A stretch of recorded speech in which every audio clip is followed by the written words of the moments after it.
Welcome back to Talky Bnonnsense, a grab bag of bonus discussions, short and long, about issues large and small. I was just eating a muffin made for me by Smokey, and today she is going to tell us how that is relevant.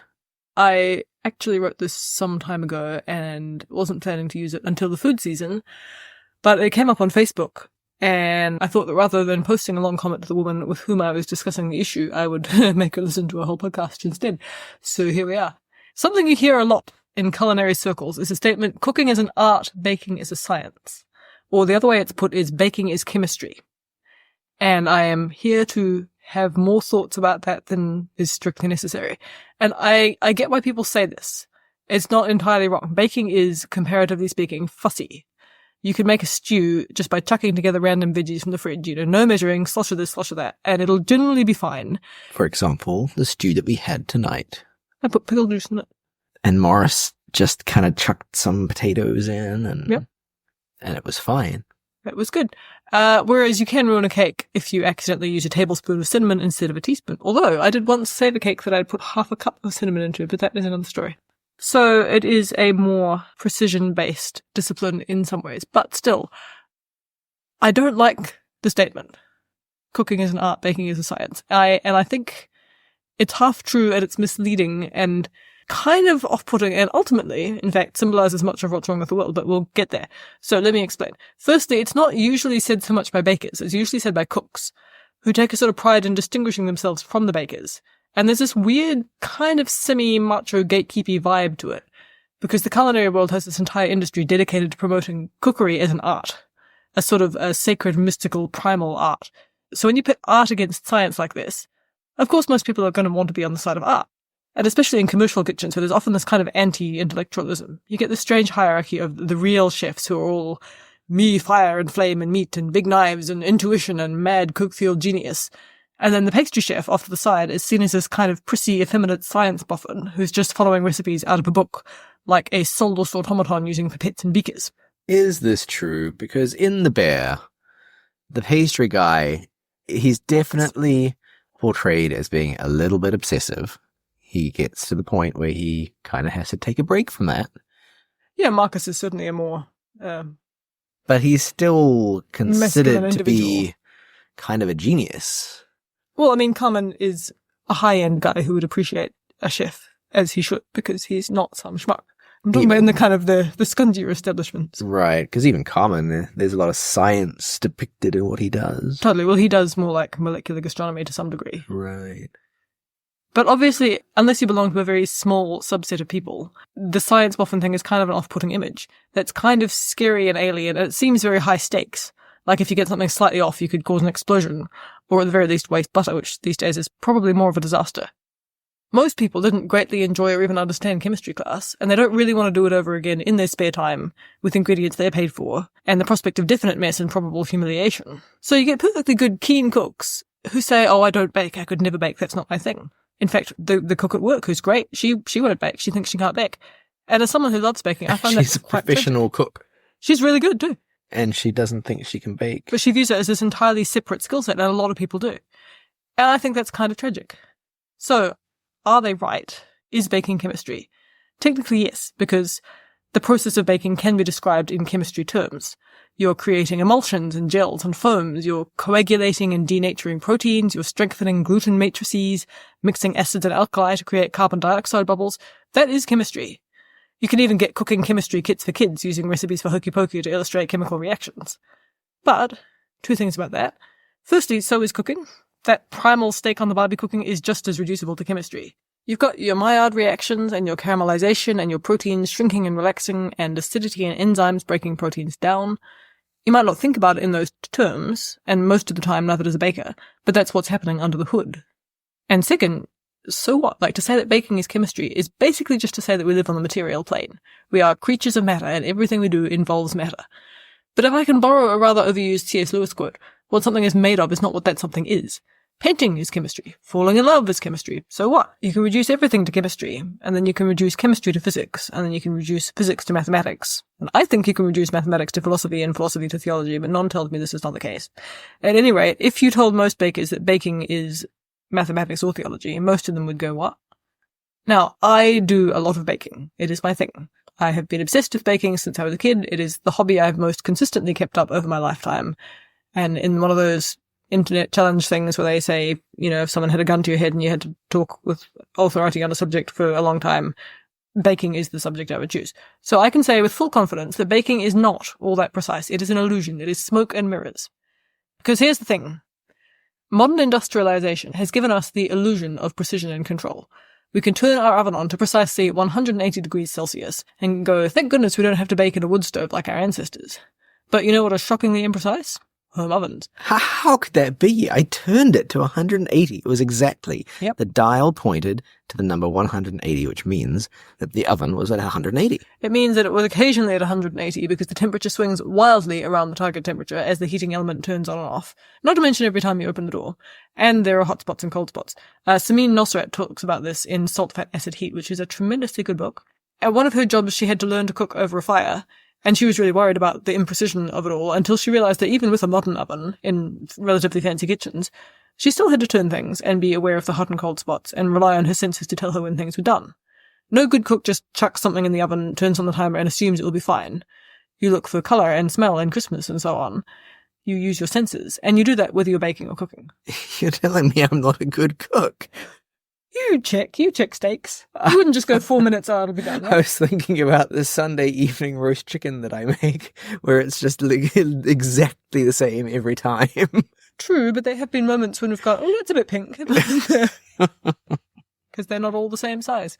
Anyway, I work one shift a week at a cafe, and our industrial oven actually is pretty precise. It has an independent thermostat checker thingy, and it's got a good fan, so it heats more evenly than some. But you know what? It's constantly set at 150 Celsius. I don't know why. I don't bake anything at 150 Celsius at home. It's a weird temperature. For the benefit of our largely American audience, what is 150 Celsius in Fahrenheit? 300? It's pretty low. It's a weird temperature to pick, and we just put everything in there, like cakes, muffins, vegetables, which are supposed to be roasted, which you usually do at a really high heat, cookies, scones, things that are reheating or sizzling from the menu. It's weird, and it shouldn't work, and it kind of makes every bone in my body agitated, but it kind of does work. Like, things do cook fine, it's fine. And that's just, one element, the heat. You know what else isn't precise? Everything. Every recipe that measures by volume.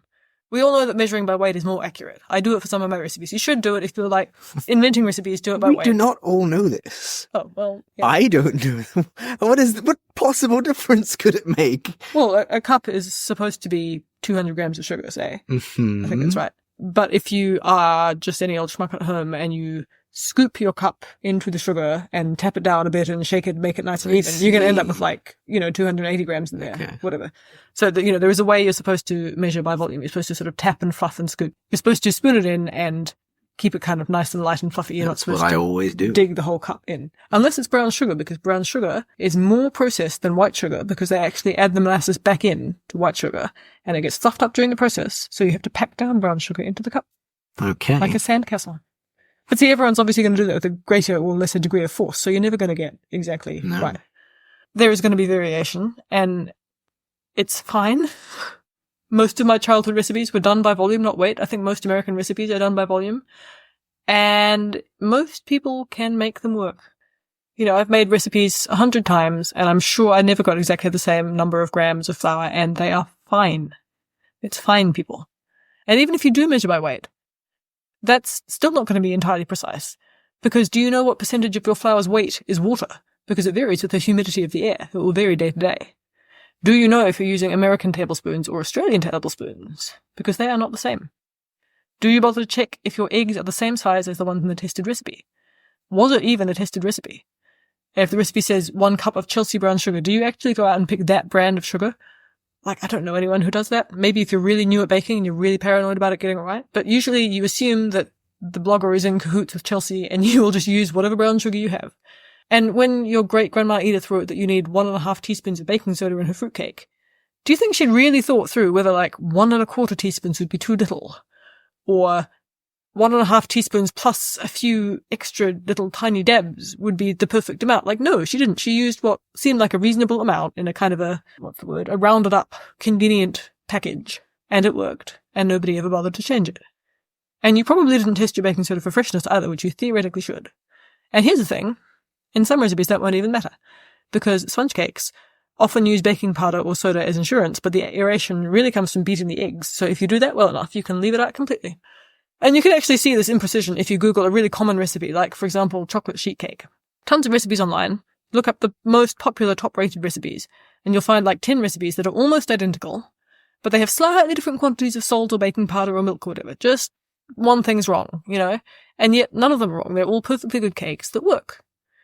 And this is not to say that you couldn't try to eliminate all the variables and find the one true way to make the perfect chocolate sheet cake. There are people who do that. The Joe Pastries and the Serious Eatses of the world. I think America's Test Kitchen is pretty good. And I do personally really enjoy that level of obsession. That's a fun, geeky thing.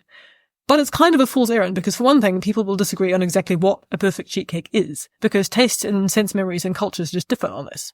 My idea of the perfect chocolate chip cookie is baked about 4 minutes less than Non's, for example. And so she never enjoys the perfect chocolate chip cookie.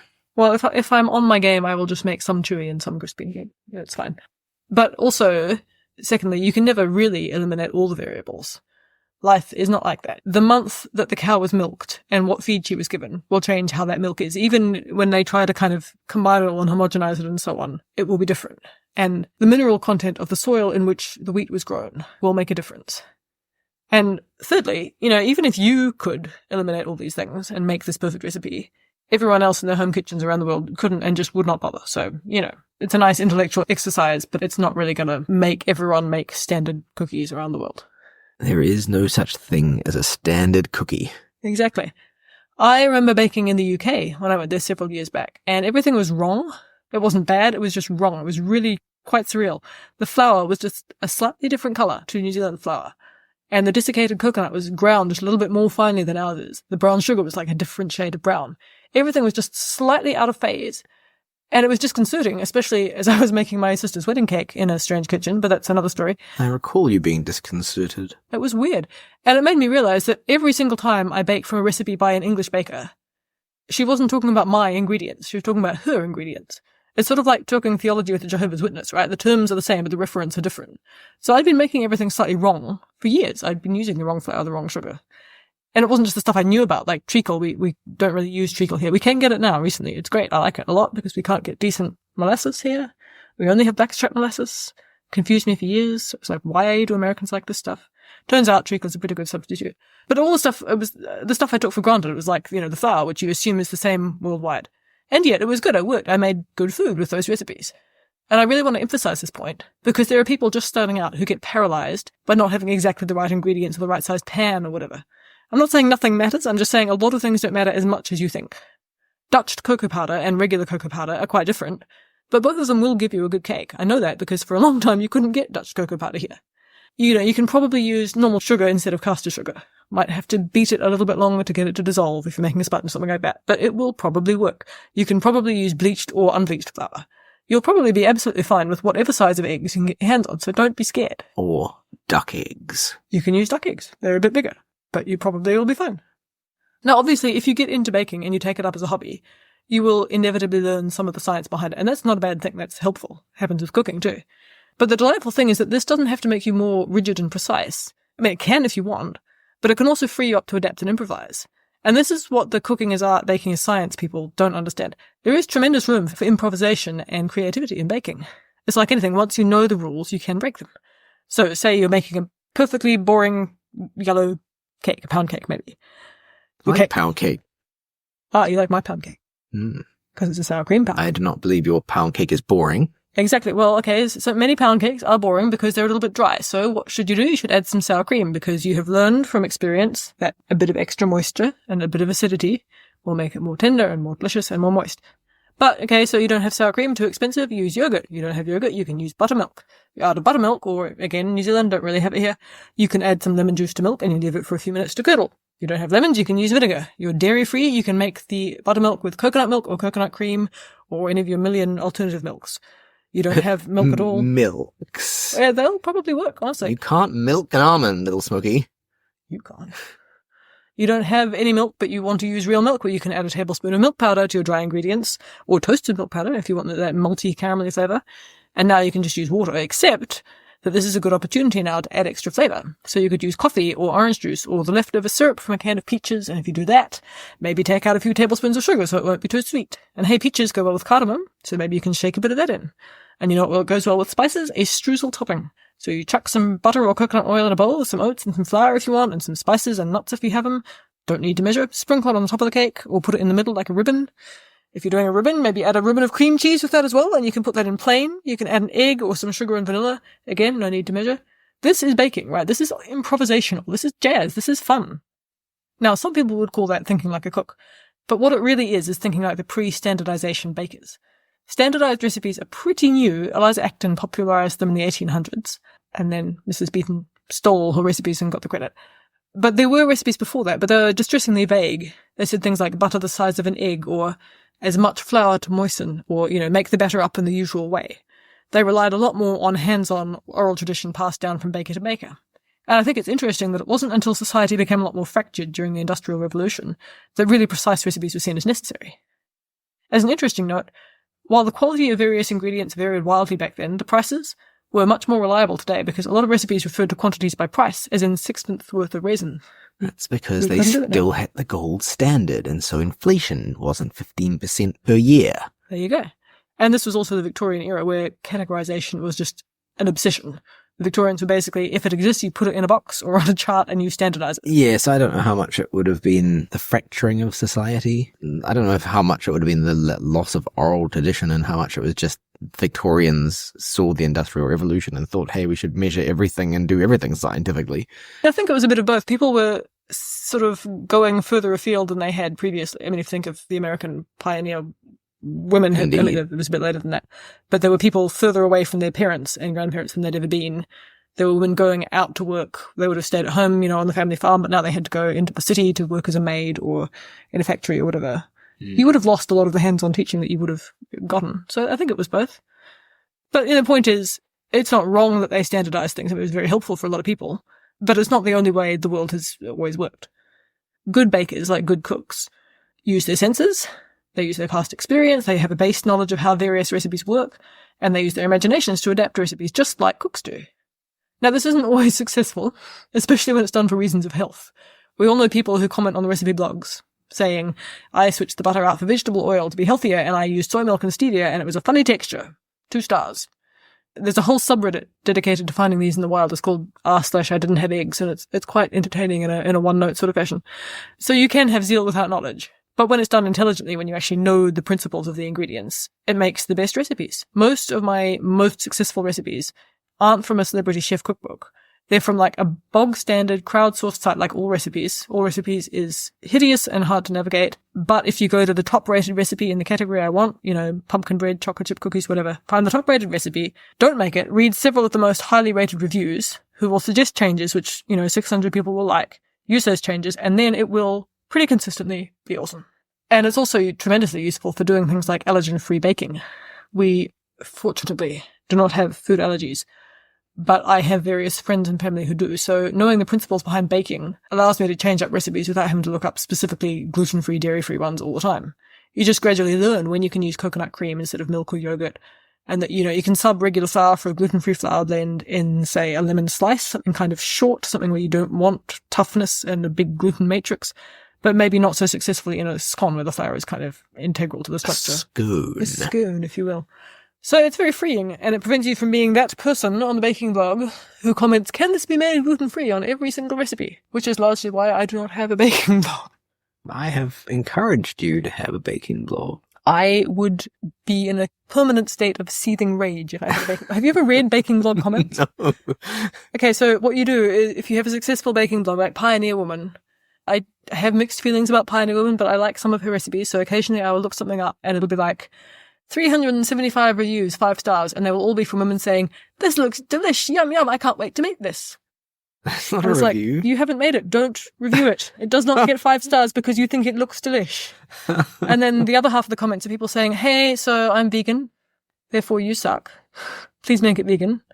And can you make this with, hemp? Which nobody has time for that. No. Like, if you want to eat hemp, you figure it out, man. Vegans will be the first against the wall. Well, the point is, I don't think it would do anything for my sanctification. Also, I can't take photos. That's true. So the moral of all this, anyway, is you don't have to be sciencey to bake. I mean, yes, if that's what's been holding you back, you shouldn't. You don't have to be sciencey to bake. But more importantly, why is this even a dichotomy? Why are we pitting science against art? Because ultimately that's nonsense. I've been saying cooking isn't chemistry because it's not cold and precise and joyless. But in reality, chemistry isn't cold and precise and joyless either. Real chemists, the ones who know the rules of the game, play around with them and break them all the time, just like cooks do. Science doesn't exist in a rarefied plane untouched by humanity. It happens in the real world. And in the real world, sometimes you use a different kind of catalyst because the proper one's too expensive. Or you find a workaround because the process you're supposed to use is smelly and it gives you a headache. Or it takes too long and you want to go home and watch TV. Or you have a happy accident and discover something because you let it cool down too long, or spilled something onto something else, or you tasted something you really shouldn't have tasted. This happens a surprising amount in chemistry. Baking is chemistry. We do what we must because we can. Okay, so baking is chemistry. Okay, well, chemistry is baking. Science is art. Art is science. The head is the hands are the heart. I mean, I think this is important, both because science is important and because it's human. Science is important as a discipline. So we don't want people to be put off from it by making them feel as if they go into science, they'll have to stifle their personality and spend their days staring fixedly into a microscope and looking at formulae and never getting to feel joy and creativity. And going, fascinating. Indeed. And it's important because our society has put science on a very wobbly pedestal and they pretend it's far more objective than it is. And it's important to be able to remember that human nature influences everything and scientists aren't impartial gods. Every study was done because someone had a very human, intuitive hunch, or they spent too long looking at a cool frog and got an idea. Or they got paid by a company who wanted to sell something, which isn't necessarily evil, but, can be. Or because the sleep lab was free for a week because another researcher was on maternity leave. It's actually one of the dumbest things about Star Trek, and I say it with sadness because obviously Spock was my role model growing up, but Vulcans are terrible scientists. Well, they'd have to be. The less emotion you have, the less inspiration. Yeah, they could be awful. If you don't have a passion, they're basically just drones. Yeah. And, purely objectively, you could take every phenomenon in the universe and be like, we will study these one by one in alphabetical order or whatever. And of course we don't do that because we realize that it's more important to cure cancer than to, I don't know. And we realize that whatever. Everything is connected and that discoveries in one field often yield discoveries in another. And also some of us just like the weird things. They get hyperfixated and Indeed. That saves the world or it doesn't. For example, Walter White, with all his equipment and expertise and technological sophistication, he cooked meth. And can anyone deny that he was an artist? So we should all be like Walter White. Exactly. You heard it here first. This has been Talky Nonsense on True Magic. Go forth and be like Walter White.